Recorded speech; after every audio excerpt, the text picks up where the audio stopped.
नमस्कार दोस्तों, share market की दुनिया में आप सबका स्वागत है। लास्ट वीडियो में हमने ऑपरेटिंग प्रॉफिट के बारे में जाना था। इस वीडियो में हम जानेंगे ऑपरेटिंग प्रॉफिट मार्जिन के बारे में। सबसे पहले हम थोड़ा रिव्यू कर लेते हैं ऑपरेटिंग प्रॉफिट को। जैसे कि हमने ऑपरेटिंग प्रॉफिट को हमने जाना था कि कोई भी कंपनी जब अपने कोर बिजनेस से जो भी पैसा कमाती है उसमें से जब हम उस बिजनेस पे होने वाले खर्च को माइनस करने के बाद जो भी पैसे बचाते हैं तो उसे हम ऑपरेटिंग मार्जिन कहते हैं। बेसिकली इसको डिटेल में समझने के लिए बेहतर होगा कि आप लास्ट वीडियो को जरूर देख लें, लिंक हम डिस्क्रिप्शन बॉक्स में दे देंगे।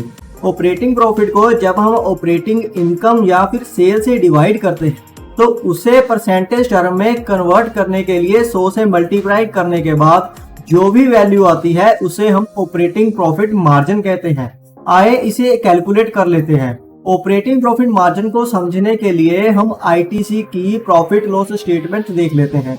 2021 में कंपनी ने 49,257 करोड़ की सेल करी थी और ऑपरेटिंग प्रॉफिट था 17,065 करोड़ का। जब हम 17,065 करोड़ यानी कि ऑपरेटिंग प्रॉफिट को सेल से डिवाइड करते हैं यानी कि 49,257 करोड़ से, तो वैल्यू आती है 0.3464। क्योंकि ऑपरेटिंग प्रॉफिट मार्जिन हमेशा परसेंटेज में देखे जाते हैं तो इसे 100 से मल्टीप्लाई करने के बाद जो वैल्यू आई है वो है 34.64% यानी कि 35%। इसे हम ऑपरेटिंग प्रॉफिट कहते हैं। ऑपरेटिंग प्रॉफिट मार्जिन हर कंपनी और सेक्टर के हिसाब से कम ज्यादा हो जाता है।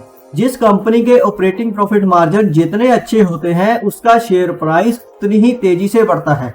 अगर किसी कंपनी के ऑपरेटिंग प्रॉफिट मार्जिन 20% के हैं तो उस कंपनी का शेयर 5 साल में दुगना होने के आसार ज्यादा हैं बजाय कि उस कंपनी के जिसका के ऑपरेटिंग प्रॉफिट मार्जिन 10% है।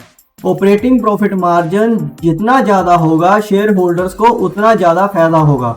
यहाँ पर एक बात जरूर देखनी चाहिए दोस्तों कि ऑपरेटिंग प्रॉफिट मार्जिन या तो फिर लगातार बढ़ते रहना चाहिए या फिर स्टेबल। अगर किसी कंपनी के ऑपरेटिंग प्रॉफिट मार्जिन में एकदम से उछाल देखने को मिलता है तो ऐसी कंपनी से एक समझदार निवेशक को दूर ही रहना चाहिए। एक अच्छे ऑपरेटिंग प्रॉफिट मार्जिन की बात करें तो यह 20% के ऊपर होने चाहिए।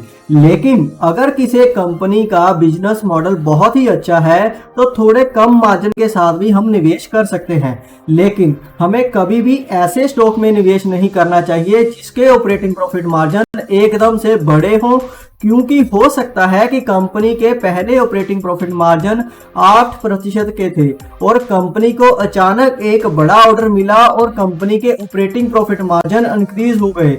आज की वीडियो में हमने ऑपरेटिंग प्रॉफिट मार्जिन के बारे में जाना और इसकी इंपॉर्टेंस के बारे में जाना।